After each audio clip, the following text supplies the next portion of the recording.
Why your brain makes decisions without you knowing. What if I told you your brain is already making choices before you even realize it? Picture this. You're standing in front of the fridge at midnight. You think you're deciding whether to grab the leftover pizza or a glass of water. But in reality, your brain made the call seconds ago. Your hand is already moving before you're aware of it. Every time you believe you're in control, your mind is actually 2 steps ahead. Today, I'll show you how your brain quietly makes decisions for you and what that really means for your freedom of choice. Section 1. Everyday illusion of control. We like to believe that our choices are ours, but science shows otherwise. Mini story. A man is driving home from work, zoning out, when suddenly his foot slams the brake. Only after stopping does he realize the car ahead had slowed down. It was the subconscious that gave the command in time before he had a chance to think. Or think about sending a risky text to your crush. You feel like you're weighing the pros and cons, but deep down, your brain already nudged you toward hitting send. Neuroscience shows that milliseconds before you decide, the brain has already started the process. You're more spectator than commander. Section 2. The brain's secret control center. Your brain works like a 2-story building. Upstairs, the conscious mind slow, deliberate, logical. Downstairs, the subconscious fast, automatic, always running the machines. Mini story. Picture walking into a bakery. You decide to buy a croissant, but really, your subconscious was triggered the moment you smelled butter in the air. By the time you chose, the decision was practically sealed. Benjamin Libet's experiments confirmed this. The brain's motor areas lit up before participants reported the decision to move their hand. Awareness came last, like being the final person at the party to hear the news. Free will starts to feel less free. Section 3. Why the brain uses shortcuts. Why does the brain do this? For survival and efficiency. Imagine if you had to consciously think through every single step while walking down the stairs. You'd probably never leave the house. That's why the brain creates mental shortcuts. They help you act fast, but they also come with hidden biases. Mini story, confirmation bias. Imagine you think dogs are smarter than cats.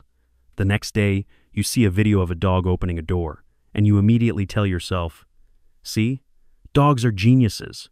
But then you scroll past a cat playing the piano, and you ignore it. That's not because cats are less smart, it's because your brain is only noticing things that prove you were right. That's confirmation bias. Another example, availability heuristic. You hear about a plane crash on the news. Suddenly, the thought of flying feels terrifying, and you start imagining disasters every time you see an airplane. But statistically, driving your car is far more dangerous. Your brain isn't calculating the real odds, it's just latching onto the most vivid, scary story. Section 4. When your brain straight up tricks you. Sometimes the shortcuts your brain relies on don't just warp reality, they flat out fool you. Mini story. You're in the supermarket and spot 2 packs of cookies. One proudly reads, "Trusted by 5,000 customers," while the other just says, "New arrival." You haven't tried either, but you find yourself leaning toward the one with the big number. Your brain equates popularity with safety, not actual quality. Another example. You walk into a movie theater and catch a whiff of buttery popcorn in the air. You didn't plan to buy any, but before you know it, you're standing at the concession stand ordering a large. That's priming a tiny cue, in this case a smell, slipping into your subconscious and nudging your behavior while you think you're calling the shots. From the way stores light their displays, to the music playing in a coffee shop, to the exact words politicians pick, your environment is quietly steering you. You feel like you're making the choices, but the truth is, invisible hands are guiding your every step. Section 5. Taking back control. So do we really have free will? The answer is yes, but not in the way we like to think. You can't stop your brain from firing off those split-second reactions, but you can set up your life so that you catch yourself before autopilot fully takes over. Mini story. There was a woman who struggled with late-night snacking, so she set one simple rule: no junk food in the house. One night at 11 p.m., she opened the fridge, just like always. No cake, no keeps. Her subconscious hit a wall, and she ended up drinking water instead.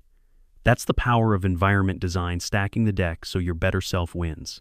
So how can you do the same? Here are a few strategies that actually work. Pause for 3 seconds before reacting. Just a couple of breaths can give your conscious mind a chance to step in. Commit ahead of time, like making plans to hit the gym with a friend so you won't back out. Change your environment, remove temptations, and make the good choice the easy choice. Practice mindfulness. Notice the urge, but don't act on it right away. Use if, then rules. If I feel stressed, then I'll take a 2-minute walk. You can't shut off your subconscious, but you can grab the wheel and steer it where you want to go. Section 6. Free will redefined. So what does free will actually mean? It doesn't mean you're in control of every little spark firing inside your brain. That's impossible. What it really means is choosing when and how often you step in. Think of it like driving with GPS. If you just let it run, it'll guide you automatically. Most of the time, you'll get where you need to go. But sometimes you zoom out, look at the bigger map and say, wait, I don't want to take that highway. I'm going to pick a different route. That moment right there, that's you exercising real choice. Free will isn't about micromanaging every thought and every impulse. It's about knowing when to grab the wheel. You can't stop your brain from running on autopilot. That's how it saves time and energy. But you can choose the key moments where you step in, pause, and redirect. Here's the truth. Most people go through life letting the autopilot run 24/7. They eat what's in front of them, react to whatever emotions show up, follow the path that feels easiest. But the ones who live with real freedom, they're the ones who recognize those critical crossroads, the moments where one small decision can change the entire direction of their day or even their life. That's free will. Not total control, but conscious influence. You can drift through life on autopilot, or you can wake up, step in, and shape the path ahead when it matters most. Section 7. Real-world hacks and outro. All right, let's bring this home. We've talked about how your brain runs on autopilot and how free will is really about knowing when to step in. Now let's get practical here. Our 5 simple hacks you can try today to take back some control. 1. Wait 5 seconds before sending a text. That pause might save you from saying something you'll regret. 2. Put healthy food at eye level in your fridge. If the first thing you see is fruit instead of cookies, your choices change instantly. 3. Write your decisions down. Getting them out of your head makes them real and way less overwhelming. 4. Make if-then rules. Like, if I feel tired, then I'll stretch for 30 seconds. Tiny habits add up. 5. Spend 1 minute just noticing your thoughts. No judgment. Just watch them. That 1 minute creates distance, and that distance gives you power. Mini story. A college student tried the pause before reacting rule. The next time someone cut him off in traffic, instead of blasting the horn, he took a breath and laughed. That one pause shifted his entire mood. He realized he actually had a choice in how to respond. That's the point. Your brain will always be 2 steps ahead, but that doesn't mean you're powerless. It means you get to be the architect, the one who designs the environment, sets the rules, and decides when to intervene. So ask yourself, do you want to live life on autopilot, or do you want to step in and drive? If this opened your eyes, hit that subscribe button, because next time we're diving into how your emotions hijack your logic and what you can do to fight back. See you then.